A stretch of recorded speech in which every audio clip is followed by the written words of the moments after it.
Misterios de Jesús en la noche de hoy en el cartel paranormal de la Mega.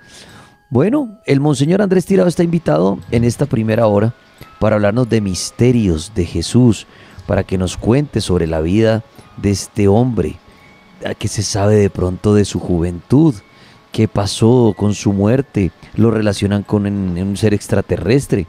Bueno, prestemos atención al Monseñor. Monseñor, buenas noches. Dani, muy buenas noches aquí a todos los oyentes, a Paula, a todos los que estamos ahí conectados para hablar hoy de los misterios de Jesús. Qué bueno, padre, su compañía. Muchísimas gracias por aceptar la invitación esta noche. Y bueno, padre, a mí me gustaría que arrancáramos esta noche como, tal vez como en orden, desde su nacimiento, ¿no? Que es un gran misterio. A mí me encanta cómo el padre cuenta el cuento, porque lo entendemos bien chévere y lo habla bien bacano, como diría uno. ¿Cómo empezó esa historia? Si nos la puede, obviamente, resumir, porque es bastante larga, pero si arrancamos hablando del nacimiento, ¿cómo es ese misterio, padre? ¿Realmente sí vino de Dios Padre, nace de una virgen? Ahí se mezclan los Reyes Magos, ¿no? Ay, ¿qué van a hacer? Y hay que ir a acompañarlo, y se cruza el tema de la estrella de Belén, que muchos creen que era un ovni. El Día de los Inocentes, que es muy fuerte, cuando Herodes manda a matar a todos los niños nacidos antes de 2 añitos, porque decían, bueno, no demoran nacer este hombre y hay que matarlos a todos. Bueno, padre, hablemos un poco del nacimiento y de los misterios de Jesús cuando apenas iba a llegar a este mundo. ¿Qué nos puede contar? Bueno, el nacimiento es uno de los fenómenos más cuestionados en teología, ¿no? Y ya queda muy a la creencia de cada cual por entender. Y ahorita estaba escuchando a esta persona, esta señora, esta mujer que estaba pues dando su punto de vista, que es muy respetable. Es uno de los primeros fenómenos, los primeros milagros más importantes que Jesús hace, es encarnarse y decir, yo quiero salvar a la humanidad. La humanidad estaba perdida, estaba alejada de Dios. Ya en el Antiguo Testamento, Moisés, Abraham, Isaac y Jacob, Dios se había acercado a la humanidad dándole un propósito, pero el ser humano dijo, no, yo no quiero andar en los caminos de Dios, y se puso la casa de Ruana y cogieron su camino aparte. Entonces, como el mundo estaba tan mal y alejado del Señor, el mismo Jesús le dijo al Padre, el Hijo le dijo al Padre, venga, Padre, yo quiero ir, deme la oportunidad de rehacer ese pacto. Yo quiero que ellos se salven y ellos estén con ese propósito que tú creaste de salvación, y por eso es que Él se encarna para traernos vida y vida en abundancia, dice la Sagrada Escritura. Hay una pugna teológica si nació en Nazaret o en Belén. Sí. El hecho es que nace en Jerusalén, nace en Israel, y de ahí empieza todo ese proceso desde que nace a traer la salvación al mundo.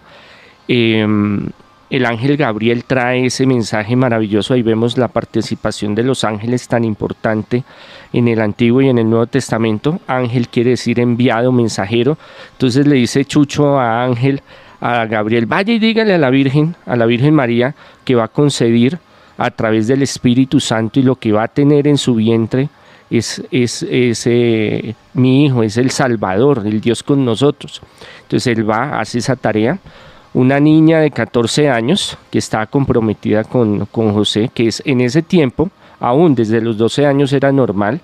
Sí. Ahorita lo vemos como algo que se da en algunos lugares, pero que no está bien visto, pero en la época, en la cultura era muy normal. Ya una niña de 14 años, desde los 7 años las preparaban para todos los oficios de la casa, la crianza, los animales, los alimentos, cómo sostener una casa. Entonces 14 años ya tenía una mentalidad más madura de la que nosotros podemos entender en el contexto de la actualidad, en un ámbito rural donde una niña de 14 años, pero con bastante madurez, y es ahí donde el Señor la escoge y le dice, bueno, Gabriel llega y le dice, vas a concebir por obra del Espíritu Santo. Entonces ella dice, ¿cómo así si yo no he conocido marido?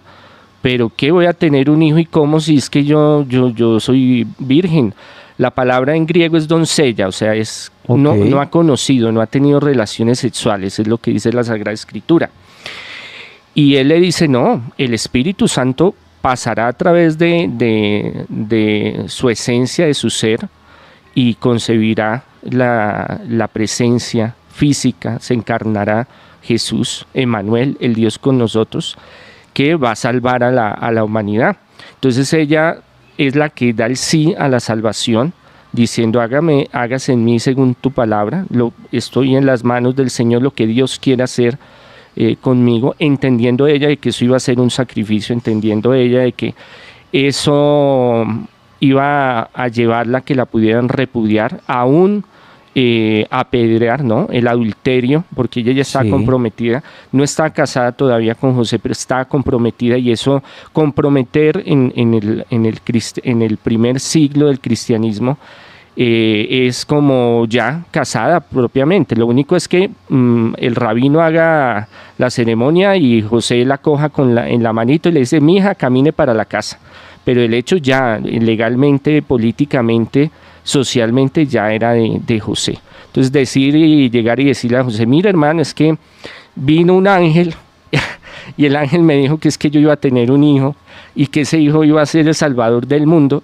Pues como en ese tiempo, como en este tiempo, pues imagínense la escena, ningún hombre le va a creer, pero ahí hay otros fenómenos también paranormales, si los queremos llamar así, espirituales, donde el ángel se le presenta y le dice, tranquilo José, nada de nervios, no se me estrese. No, pero es que ¿cómo voy a hacer? No sé qué, no, tranquilo, que lo que ella lleva en su vientre sí es el Hijo de Dios y viene a salvar a la humanidad. Entonces empiezan ese peregrinar, la Sagrada Familia, donde tienen que enfrentarse contra la persecución, tienen que enfrentarse contra muchas cosas difíciles en ese tiempo para sacar a ese niño adelante, que ellos saben que es el Salvador del mundo, pero obviamente los retos que se vienen son muy grandes.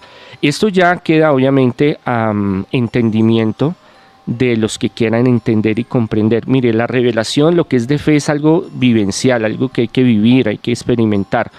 Desde nuestra forma de raciocinio, de racionalizar las cosas, pues obviamente entender de que Dios se encarna y en un pesebre, en una familia humilde, tampoco era miserable, pobre, como nos cuentan algunos, era muy humilde, eran trabajadores, José era trabajador, y que nace sin la parte biológica de un ser y otro ser, de un hombre y una mujer. Es complejo entenderlo, es muy muy difícil. Es más, los judíos cuestionaban, y los griegos también, el nacimiento de Jesús por esa parte, ¿no? Porque biológicamente no hay cómo, bueno, ahorita que hagan clonación, ¿no? Pero en ese tiempo, ¿cómo iban a desarrollar de que una mujer pudiera tener un hijo sin conocer, así dice la Sagrada Escritura, a un varón, a un hombre? De ahí en adelante, todo lo que Jesús va a hacer, va a realizar, es cuestionable desde el racionalismo, pero ya queda muy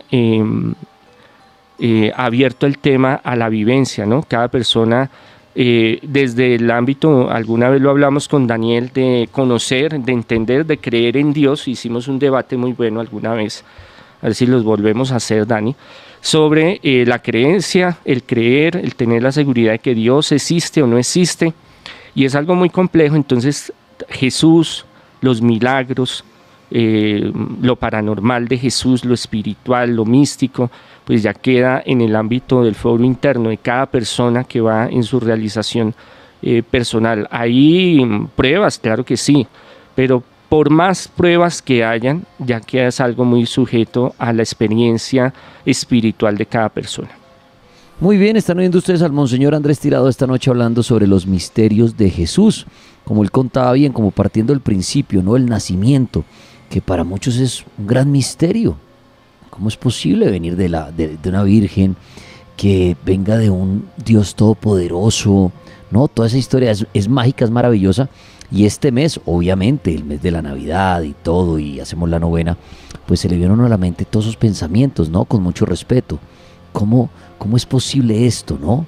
Pero es una historia que aún muchos creen en ella y por eso lo siguen y además lo están esperando. Misterios de Jesús. Bueno, monseñor, eso digamos como el nacimiento, ¿no? Más o menos, ¿hasta qué edad se pudo o se sabe a ciencia cierta la vida de Jesús en cuanto a la niñez o adolescencia? ¿Realmente hasta qué edad uno puede decir, no, mire, se supo Jesús hasta los 12 años, ahí desaparece, o hasta los 15, hasta los 20, y después desaparece? ¿Cómo es ese cuento más o menos a esa edad de Jesús? Bueno, eso es algo muy importante porque hay muchas cuestiones en la Sagrada Escritura, en el Nuevo Testamento, aún en el Antiguo Testamento, donde uno queda plop, uno dice, ¿cómo así? ¿Y aquí qué pasó? ¿Y aquí qué sucedió? En el mundo teológico y en el ámbito de la Escritura en ese tiempo, hay un cielo, ellos lo llaman un cielo, que es como los personajes en la Escritura judía aparecen y desaparecen. En la Escritura moderna, nosotros tenemos que organizar una estructura donde inicio, nudo, desenlace, una cronología. En el ámbito judío, no, semítico, o sea, llegó el personaje, hizo lo que tenía que hacer y se fue, y ya, y listo, lo importante es lo que hizo. Entonces los textos del Antiguo Testamento y en el Nuevo Testamento son muy parcos, muy simples, hay partes donde no hablan, especifican muchos datos de la vida de Jesús, sobre todo su niñez hasta la adultez. En Lucas encontramos, y Jesús crecía en sabiduría y en obediencia, y punto final. ¿Qué quiere decir eso? Lo más importante era que él vivía como cualquier niño de la época. ¿Qué es lo que pasa? En el colectivo imaginario y en los libros gnósticos y apócrifos que hemos hablado varias veces en el programa, también se preguntaban eso. Entonces decían, bueno, ¿y qué sucedió? ¿Y qué pasó? Entonces empezaron a crear toda una saga, empezaron una cosmología de que Jesús se fue a la India, que Jesús se fue a Japón, que empezaba a pelear con los compañeritos, y entonces el que le caía mal tenga lo desaparecía, lo asesinaba y después le daba tristeza, iba, lo resucitaba. Entonces habían esos escritos tratan de llenar esos vacíos, pero desde el inicio fueron descartados porque no son fidedignos. ¿Qué se sabe?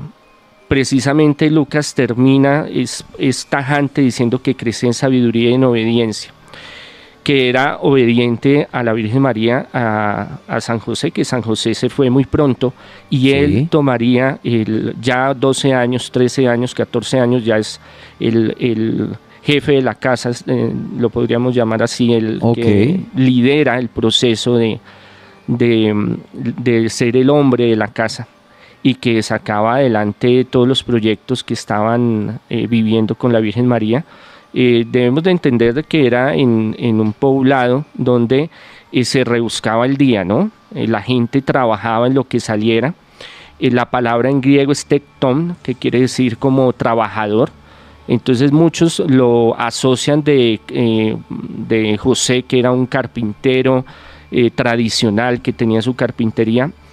Lo más seguro es que no, lo más seguro es que él salía a hacer trabajos, sí tenía algunos lugares donde él trabajaba, posiblemente él era director de obra de varios sitios cercanos romanos que se estaban desarrollando, que sí, tenía varios oficios. El carpintero de esa época no era el carpintero de nosotros, que decía, venga, hágame una cruz, que más adelante iban a crucificar a Jesús como una leyenda urbana y por ahí.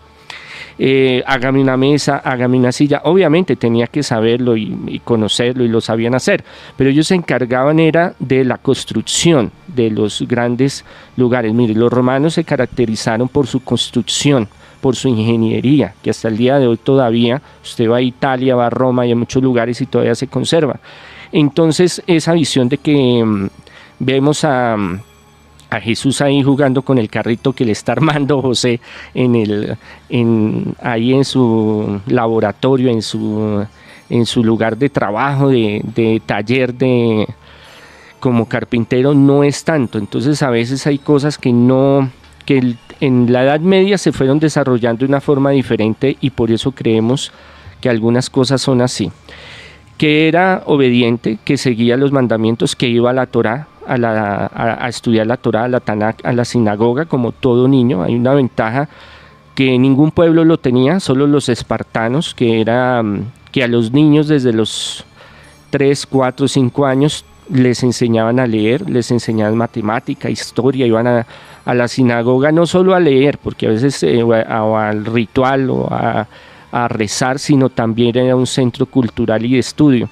Entonces podríamos clasificar a Jesús, porque no hay pruebas de posteriores, porque son del siglo segundo, tercero, los libros gnósticos y apócrifos, entonces no son fuentes fidedignas para uno decir, no, es que realmente esta fuente, y eso se cuidaron mucho los apóstoles, de narrar y de transmitir ese conocimiento. Entonces la Sagrada Escritura hay muchos vacíos, porque no es un libro biográfico, sino cuenta los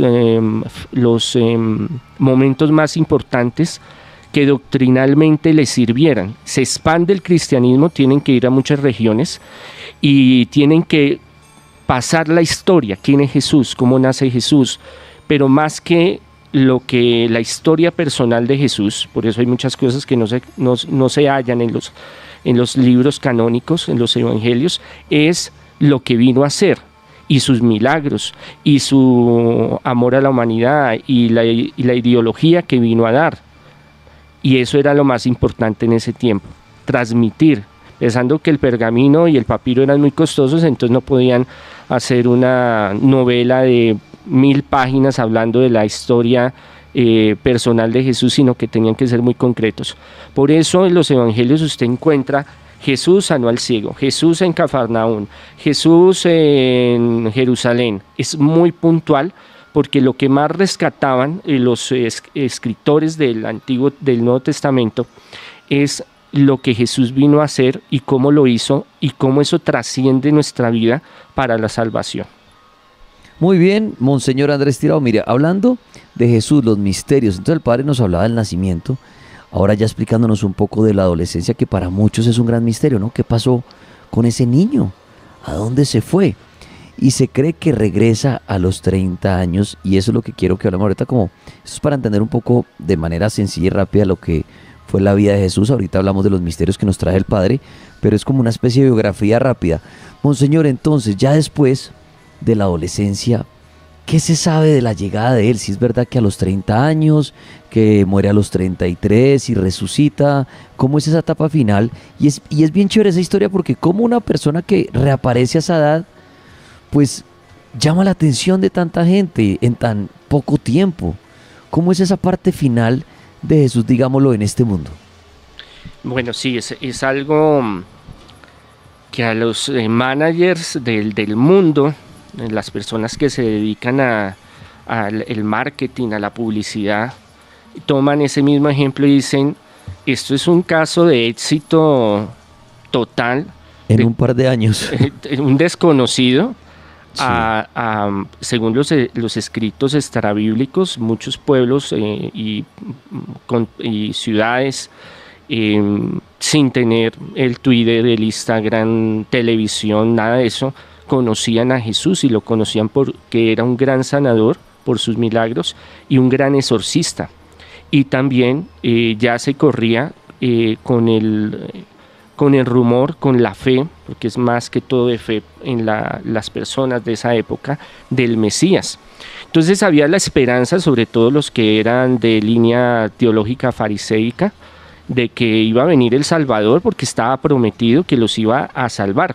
Y habían varias dimensiones de ese Salvador. Entonces había uno sacerdotal, era que venía a hacer un ofrecimiento para que el pueblo volviera a encasillarse por los caminos del Señor y a entender la Torá, la Taná, la Sagrada Escritura. Había otra versión que era el político, que era el que iba como a unificar a todas las tribus de Israel, a todos los estados de Israel, y que iba a organizar mejor la cuestión política. Estaba el guerrillero o el subversivo o el militar, como el rey David, un estilo rey David, que iba a unificar todas las tribus de Israel, todas las ciudades de Israel y se iban a potencializar, iban a coger a los romanos y les iban a dar material y los iban a sacar, y que tendrían que venir de otros países a traer tributo, y volvería la gloria de Israel como en el tiempo del rey David o el rey Salomón.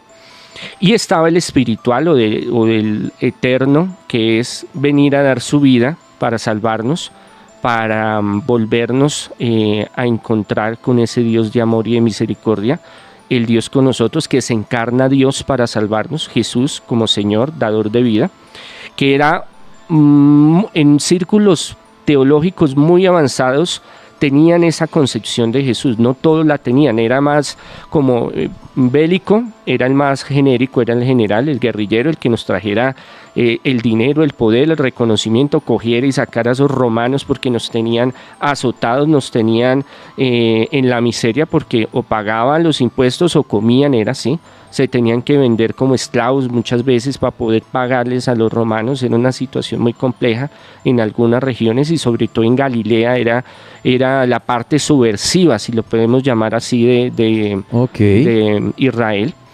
Y ahí es donde entra una figura fundamental, el manager, como le hemos hablado varias veces, Juan el Bautista. Sí, él empieza desde hace años en el desierto, nacido también de una forma muy especial, particular, paranormal, también prometido a sus padres, que ya eran mayores, y el mismo ángel le dice a los padres de él: mire, él va a ser un profeta, y como profeta va a tener un poder muy grande, y tiene que vivir en el desierto con ciertas características. Entonces los profetas, los verdaderos profetas, se iban para el desierto a vivir plenamente en la comunión con Dios, al frío, al agua, al comer lo que se ve en el desierto. Esa era la vida de los profetas. Pero como ya no habían, Juan sería el último y primer profeta, el último profeta del Antiguo Testamento y el primer profeta del Nuevo Testamento. Y él empieza a hacer una campaña de conversión. Él ve que la gente está alejada, que la gente se está dejando contaminar de la vanidad romana. Digamos, cuando entra el Imperio Romano, se asocia, se permea con esa población. Eso es algo del gran éxito del pueblo romano, que llega y se difumina, se fusiona con esas regiones. Entonces muchos se estaban alejando del camino del Señor. El Sanedrín, lo que los sumos sacerdotes allá en el Templo de Jerusalén, ellos estaban en la política. Ellos querían solo los impuestos y las regalías y lo que era para pagar las ofrendas en el santuario. No les importaba el pueblo. Los fariseos eran fregadísimos, ellos solo querían ser los primeros y tener el control social de Jerusalén. Entonces todo el mundo estaba como yéndose por otros lados. Viene él y empieza a hacer esa campaña de marketing que es muy envidiada hoy en día de todos estos influencers modernos, y empieza por región y región, empieza a misionar. En el desierto la gente lo iba a buscar, a bautizarlos, a dar la palabra del Señor, a decirles, bueno, tienen que convertirse, están mal, y por eso es que llegan tantas cosas negativas, tienen que acercarse al camino del Señor. Pero no, le decían, pero es que usted es el Mesías, estamos esperando el Mesías, porque el Mesías era una respuesta de fe profetizada desde el Antiguo Testamento, en la cual los iban a sacar de ese estado tan paupérrimo que estaban viviendo, espiritual, económico, político, de hegemonía romana, y les iba a volver a dar una época de gloria. Entonces le decían, ¿usted es el Mesías? No, qué pena, pero yo no soy. El que viene detrás mío, ese es. Yo no soy capaz de desatarle ni la correa de la sandalia. Claro, eso hace que se potencialice más como esa campaña expectativa que llaman ustedes, que es los influencers modernos, los de marketing. Okay. Sí, para que me entiendan un poquito. Claro, ya viene, ya va a llegar, Él los va a salvar, Él es el verdadero. Tenía una visión el pueblo de Juan muy grande, muy poderosa, como un gran profeta, como un hombre ungido de Dios, muy sabio, muy, muy consagrado a las cosas de Dios. Entonces todo lo que saliera de su boca era palabra del Señor. Entonces, si él decía que ya venía, porque ya se había profetizado en el Antiguo Testamento, en Isaías, Jonías y los demás, que vendría un profeta a anunciar primero, a abrir el camino. Entonces, yo soy la voz del desierto que clama la venida del Señor, dice así en los evangelios, hablando de Juan. Y empieza él a darles como ese ánimo. Entonces hay grupos también subversivos, grupos del partido cananista, y en el futuro serían los celotes, que dirían, bueno, ya nos tenemos que preparar.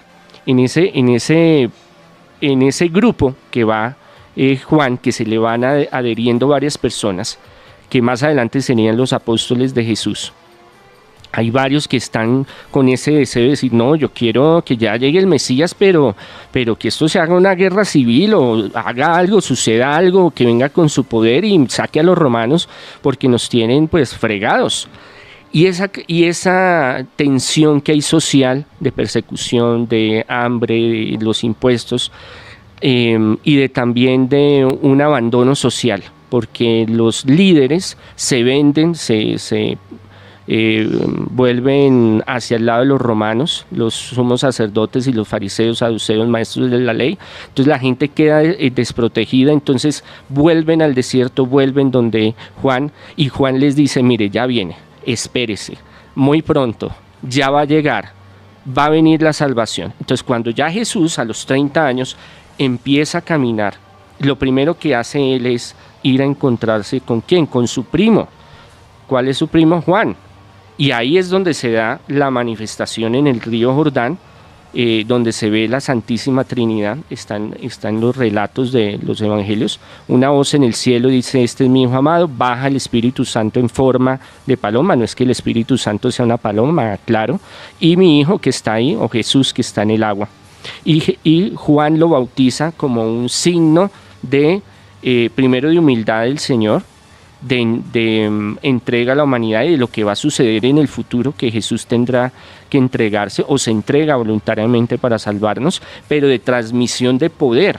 Él está acreditando el inicio del camino de Jesús.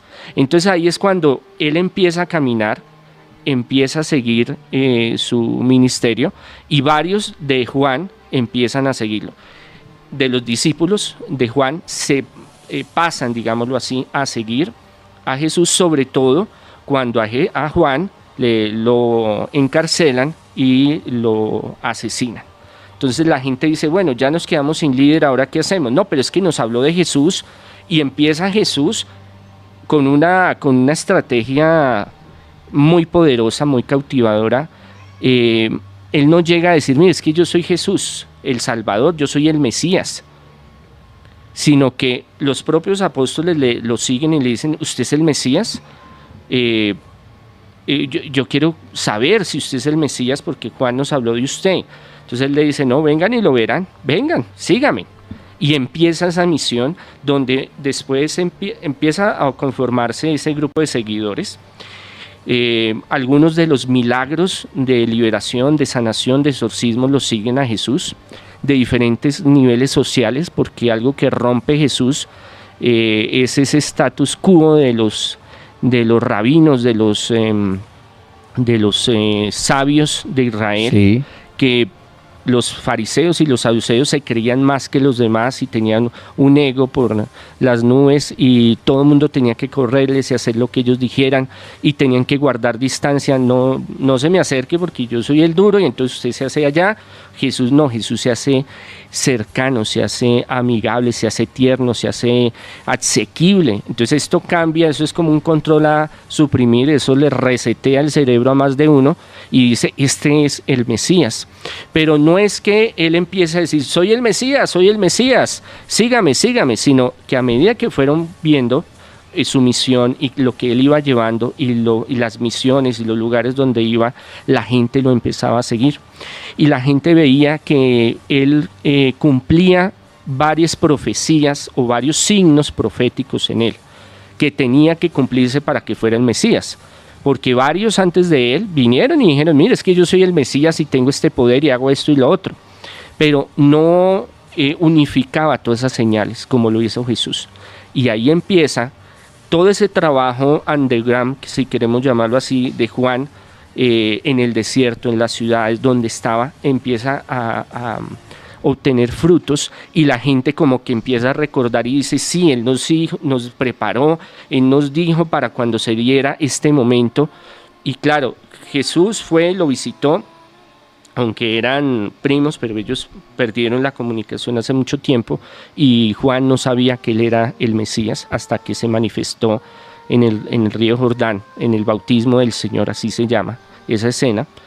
La gente ya toma claridad y dice, este es el Mesías. Ahora, ¿cuál es el Mesías? Eso lo tendrán que descubrir los apóstoles, los discípulos, porque tenían esa visión más bélica, más guerrillera, más subversiva, más bélica, como el rey David. Muy bien, es el Monseñor Andrés Tirado hablándonos. Le pregunté por el inicio, digamos, por el nacimiento, por la adolescencia y por los últimos años de Jesús, que es bien interesante como para conocer su biografía, ya que estamos hablando de los misterios de Jesús.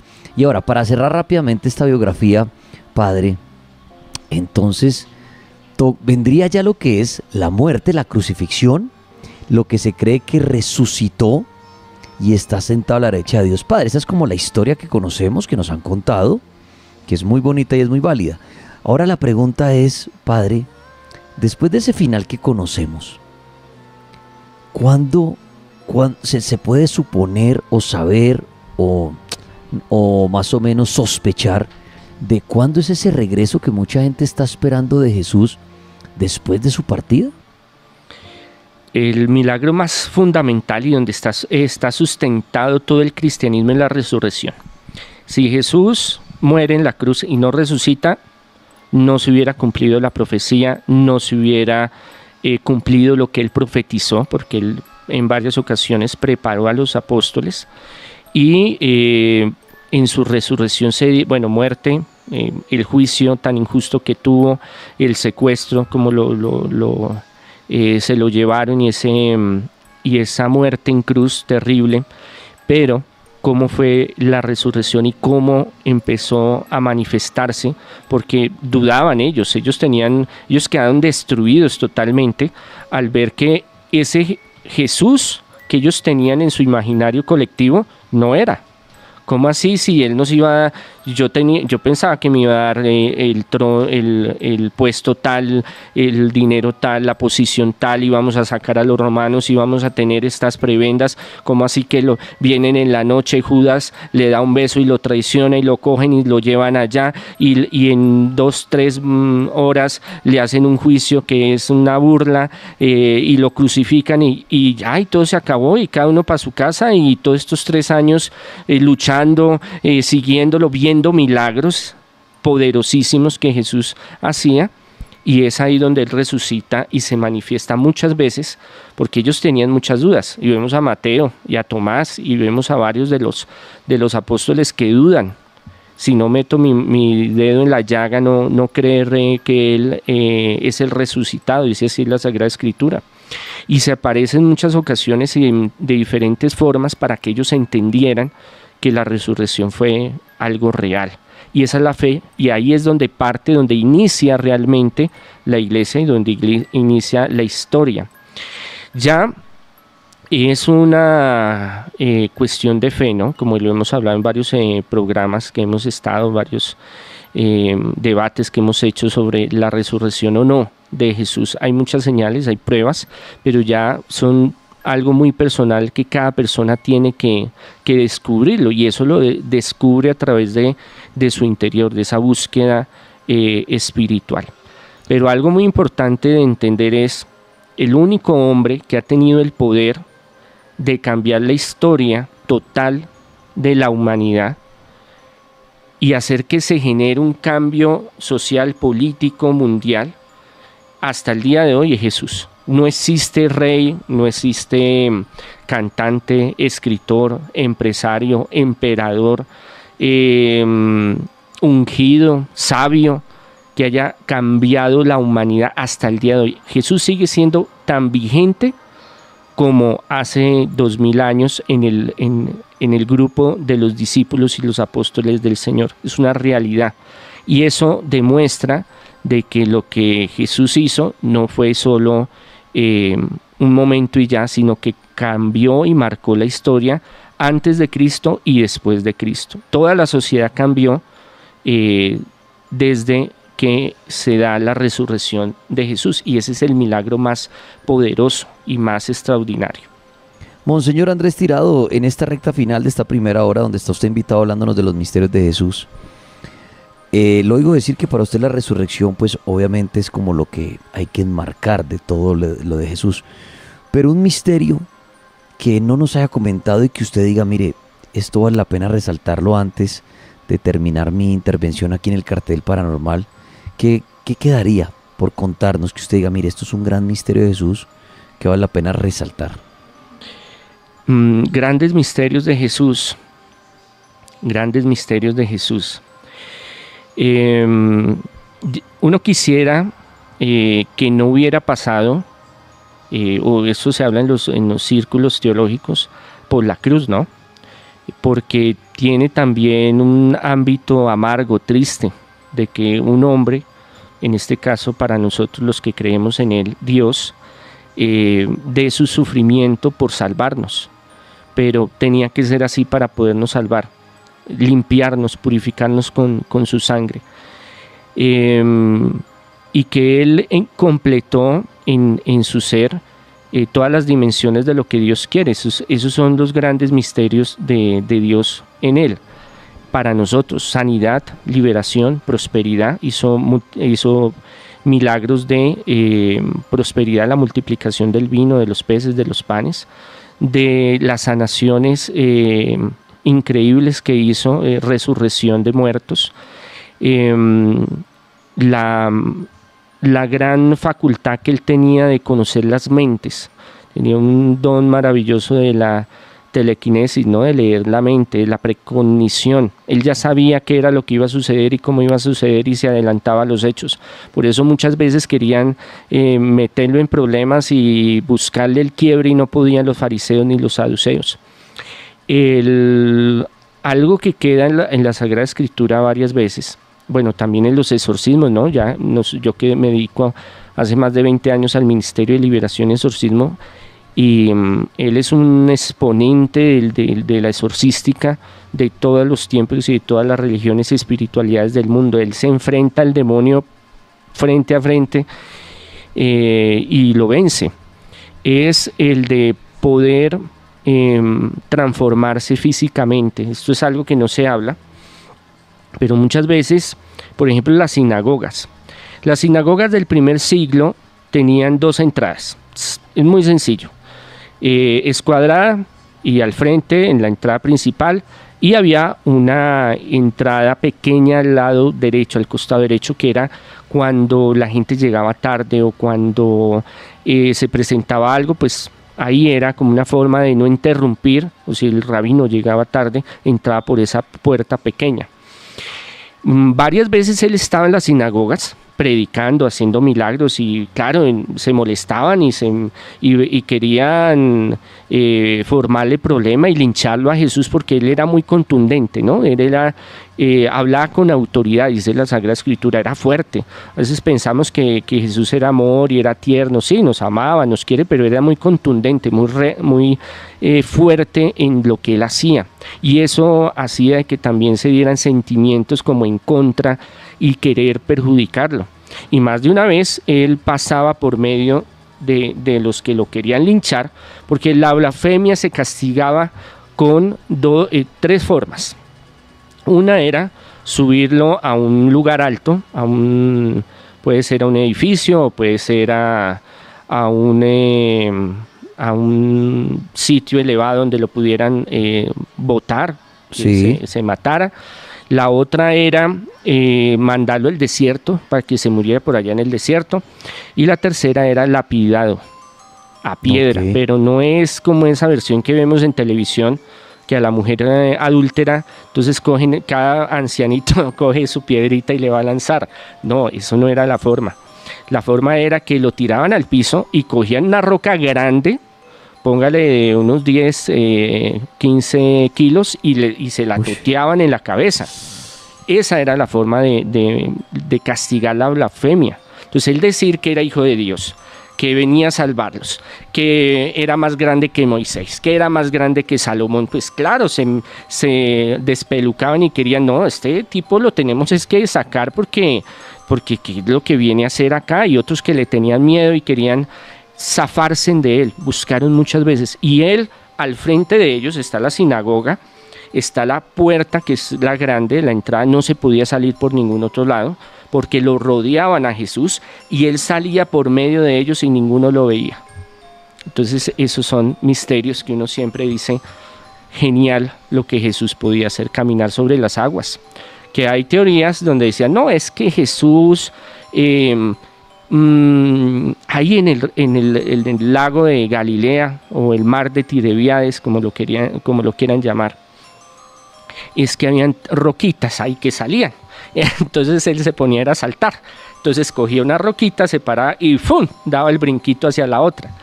El que ha estado allá, yo estuve allá, saben que el lago de Galilea tiene la profundidad 40 metros de profundidad. Y en la parte más pandita, 20 metros. Entonces no me vengan a decir de que es que había ahí unas roquitas y entonces él empezaba a dar brinquitos de una roquita a otra. Entonces hay fenómenos, hay misterios muy, muy grandes, sobrenaturales, en los cuales Jesús llevaba esa sincronía, se llama así, con las profecías o lo que en el Antiguo Testamento se había hablado, porque hay análisis donde decía, no, es que esto no tiene que ver con el Mesías, pero cuando usted arma la historia, y es muy directo, esas profecías se cumplen en Jesús y sobre todo la resurrección. Muy bien, Monseñor Andrés Tirado, quiero agradecerle su charla en esta hora sobre los misterios de Jesús. Los que quieran ubicar al Monseñor Andrés Tirado para la parte espiritual, la parte de los exorcismos, la parte de la brujería, Monseñor, ¿en dónde lo pueden encontrar? Sí, si necesitan un sacachuquis, ya saben que me pueden buscar en las redes. Sanación, liberación, prosperidad, cursos, capacitación, ayuda en todos estos temas, fenómenos paranormales espirituales. En Bogotá, en las tardes al 600-3445 pueden llamar. En mis redes, YouTube, Facebook, Instagram, TikTok, bueno, estamos en todo, ¿no? Ahí me pueden buscar y encontrar la información. También invitarlos, si Dani me da el permiso, claro. Gracias, Dani, a una Eucaristía que vamos a realizar el 18 de prosperidad. Es la última Eucaristía que hacemos en el año. Todos los años la hacemos una bendición especial, bueno, de acción de gracias por todo lo que el Señor nos ha dado y lo que nos va a dar en el 2023 para pedirle al Señor esa prosperidad material y espiritual. Están cordialmente invitados para que nos acompañen y reciban esas bendiciones de nuestro Señor. Sanación, liberación, progreso, en la escuela de alta espiritualidad, ahí tenemos los cursos, el grupo de oración de liberación todos los lunes, ahí en YouTube, Facebook, Instagram, y cuenten con mi oración. El Señor los bendiga en este proceso de la Navidad. Encontrémonos con el Señor, con nosotros mismos, y creamos que para Dios no hay nada imposible, que Él nos ama y tiene un propósito en nuestra vida. Monseñor Andrés Tirado, muchísimas gracias por haber venido al Cartel de la Mega, que me la haya muy bien. Muchas gracias, Dani, el Señor me lo bendiga, y a todos los oyentes muchas bendiciones. Gracias, Monseñor.